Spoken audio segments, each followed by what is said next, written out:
howdy, welcome back to more JTReacts, and today we're going to be checking out the secrets of the euro. I just recently seen a video showing like every single euro like banknote, and first off, y'all's, they're so much cooler than our money. Our money looks like piles of dirt compared to y'all's. The colors and the designs on them, dude, it's amazing. I had no idea y'all's money was so colorful and just cool looking. That makes me want to learn a little bit more about them. Like where'd they come from? Why do you have these and that amount and whatever? That's what we're doing today. Today we're here to learn, son. So we're about to get into it. If you're new to the channel, hit that subscribe button. We're on the road to 30,000 subscribers. I appreciate you guys so much. If you want to see more videos like this, let me know by hitting that like button. But other than that, let's get on up into it. Prior to 2002, most European countries had their own independent currencies. France had the French franc, Italy had the Italian lira, and the French franc? That is hard, son. France had the French franc. Hey, let me get 20 French francs, you know? Italy had the Italian lira, and Finland had the Finnish marker, to name just a few. It made trade and travel a lot more complicated, as you needed to change your money for each different country, often incurring exchange rates, commissions and fees. What's more, there was often vast disparity between the values of each currency. Whilst the Italian... Wait a minute, what? Dude, look at the difference. 6.5 here to 1,936. Goodness. Whilst the Italian lira banknote stretched all the way up to 500,000, the highest denomination French franc was only 500. Imagine walking around with a 500,000 banknote in your pocket. Goodness. So if you were visiting one... You lose that, you're done, son. ...from the other, it would be very difficult to gauge how much you were actually spending. In practice, it was a nightmare.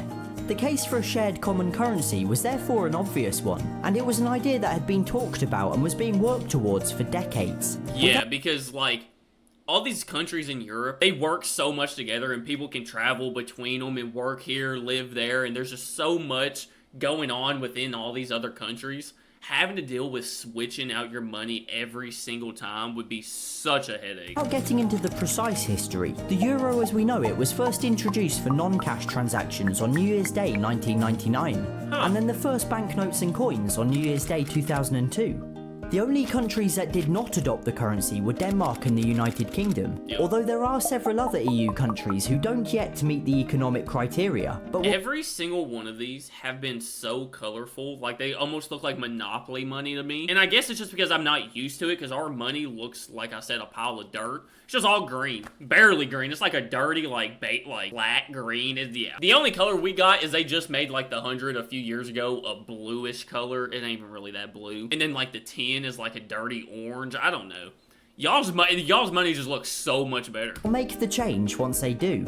And since those first banknotes were launched in 2002, they've just finished releasing a new and updated series, which this video is going to take a look at. The colors, bro. That's what I love the most about them. The colors and the designs. Like, look at these. It's just clean, crisp looking. I love it. Now, I'm not going to get into any of the pros and cons of the currency, or any of the economic arguments or considerations. Instead, I'm going to approach the euro purely as a banknote collector, as someone who likes shiny and colourful objects with a cool story, not as a critic of the currency itself. If you enjoy this video, please consider subscribing. Now normally I'd go there you go, Chris. Appreciate through and talk about each banknote individually, but with the euro it makes much more sense to talk about them collectively. There's a 200 euro bill? What the heck? These new notes are known as the Europa series, and they are very much a series, with each denomination just a slight variant on the overall design. Like the previous series, the notes have retained their size, colour, and the theme of European architecture. Is there not a one? Is there not like a one note? Or is that like a coin over there? The front of each denomination displays a window or doorway to represent openness and cooperation, whilst the reverse depicts a bridge, symbolising communication. The 5 euro sees a classical architecture style, the 10 Romanesque, the 20 Gothic, the 50 Renaissance, the 100 Baroque, and the 200 a 19th century iron and glass theme. Wow. The old 500 note had the theme of modern 20th century architecture, although has been discontinued and is slowly being removed from circulation. Because who wants to see 20th century architecture? Like, come on now. If it ain't old architecture, it ain't worth it. Importantly though, none of the specific doorways, windows or bridges shown are real. They're fictional designs, intended to represent each of the original members but without unfairly representing one more than the other. Wow, what? I would have just assumed these are actual real places, but that would also not be fair to everybody else using it. Like, oh, why do they get, you know, their bridge put on it, but we ain't got nothing? So they're just all made up. Dude, I like that. Also, like the previous series, the reverse of each note features a map of Europe, although this time including Malta and Cyprus, who have both since joined the Eurozone, as well as a tiny section right in the bottom left to show the Canary Islands and some of France's territories. But that's about cool. They even got the smallest little islands on there. it for the similarities. So what exactly has changed? Well, the denomination in the bottom left has been replaced by one in green colour changing ink, making it difficult to replicate. And on the 100 and 200 notes, it even contains tiny euro symbols. There's also a larger holographic strip on the right. This time when I first seen the euros, the first thing I thought about is just the colors in the designs and all the little, like, intricate, there we go, that's a big word for me. Yeah. All the little things make it so much harder to counterfeit, and like having the little euro signs in the color changing ink, like, yeah. Notes? It even contains tiny euro symbols. There's also a larger holographic strip on the right, this time containing an image of Europa, a figure from Greek mythology after whom the continent was named. Wow. Europa can also be seen in the watermark of each note, alongside the denomination and piece of architecture. What? I'm pretty sure some of our bills, if you hold them up to light, you'll see like a little strip that you can't see without it. Well, we ain't got nothing like this. There's a full picture in there. Whose signature is this? Who is that? Why are they signing all of them? Although admittedly it does kind of resemble a kid's drawing. In terms of other security features, both series are fairly similar. Obviously they all feature the Orion constellation, a group of 5 circles or donuts which can be detected by printers and computer software in order to prevent photocopying. This What? Hold on. These little dots are so that way you can't just throw this thing on a printer and copy it. I thought that was just part of the design. You see like the stars and stuff? What the heck? Obviously they all feature the Orion constellation, a group of 5 circles or donuts which can be detected by printers and computer software in order to prevent photocopying. This feature was included on banknotes in secret for many years, until a member of the public first detected it on a €10 note, hence the name and the fact that it sort of doesn't really resemble Orion.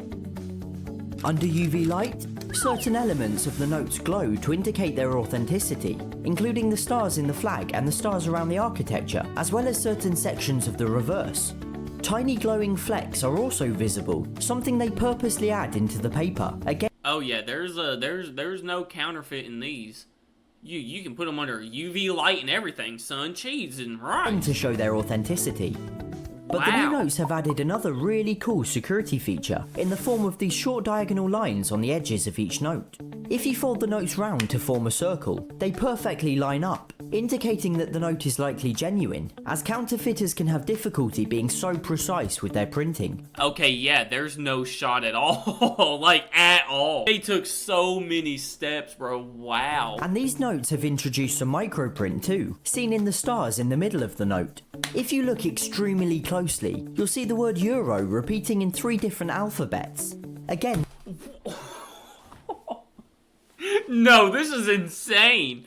What? There is apps. I just thought all this was just like a cool little design, but every single thing on these Euros, every single little thing has a purpose. That's insane. Something that counterfeiters cannot achieve with inexpensive printers. Wow. And what is probably my favourite hidden feature? Each note is secretly a flag of Europe in disguise. How cool is that? However, having said all that, you'd be right to accuse these notes of being boring.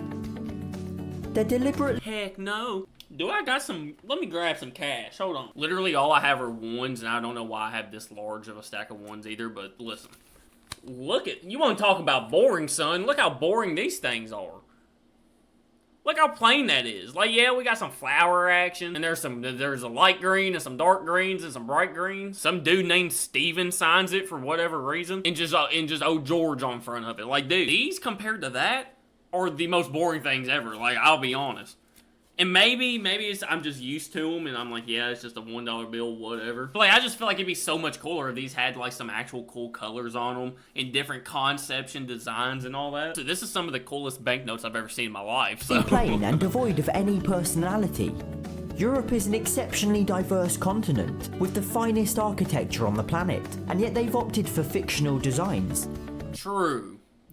Like, you definitely could have picked some real famous, beautiful pieces of architecture or whatever to put on them.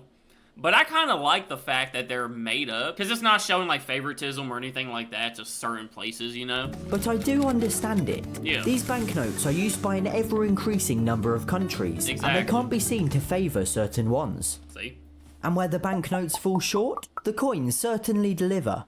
Oh, okay. So you have a €1 and a €2 coin, and then you have all the cents. Okay. The euro coins are arguably the coolest and most collectible in the world. Each Oh, if I dug one of those out of the dirt, I'd be so excited. country has their own designs, and they can therefore be much more personal. Actually, I think I have some of those somewhere. I think somebody sent me some. I definitely do. I feel like I've seen that €2 before. The Colosseum features on the Italian 5 cents, for example, and the Brandenburg Gate on the German 10. And even some countries that aren't EU members have their own coins, such as San Marino and Vatican City.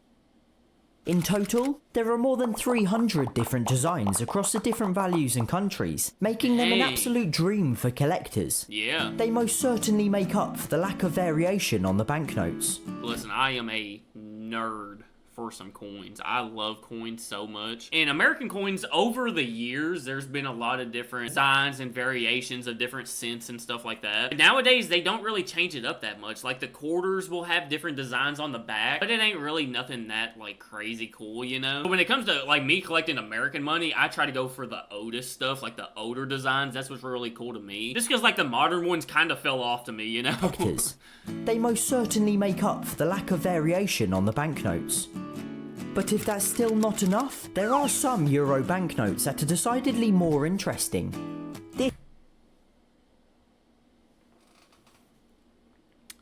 Is that a 0? This is a €0, a souvenir note printed on real banknote paper, with real security features and authorised by the European Central Bank. So it's just a souvenir. I was about to say, how do you have 0 money, but you got money? Like, what? Hey, bro, let me get $1. I ain't got $1, bro. I got $0. For real? Yeah, look. It has a watermark, glows under UV light, and feels and looks exactly as you'd expect a real euro to. Wow. And whilst this one features the atomium in Brussels, like the coins, there are literally hundreds of different designs. So whilst the euros are... But why? Like, is it just a souvenir for collectibles? Like, they did all that just for people that collect it? Or is there an actual, like, purpose for these? exactly as you'd expect a real euro Or, like, to. a real use. I guess I get the purpose, but, like, a real use. And whilst this one features the atomium in Brussels, like the coins, there are literally hundreds of different designs. What the heck? So whilst the euros themselves might be slightly dull, that's necessary. They're the second most traded currency in the world. And Do y'all think they're dull? I think they're literally, like, the coolest banknote bill I've ever seen. Like, truly. represent such a vast population area. And though they might have sacrificed some infinitely more interesting notes in the process, we got some pretty cool coins out of it. And the euro has undoubtedly made life a lot easier. Alright guys, that is going to do it for the secrets of the euro. That was really, really interesting. If y'all want to see more of these videos, let me know by hitting that like button. If you're new to the channel, hit the subscribe button. We are on the road to 30,000 subscribers. I appreciate you guys so much. Again, if y'all want to see me and my dad go dig up some older coins, maybe. I ain't trying to spoil it. See us go swing a couple metal detectors around. Yo, check that out. Link down in the description or go to JT Outdoors. But I appreciate you guys so much, and I'll see y'all tomorrow.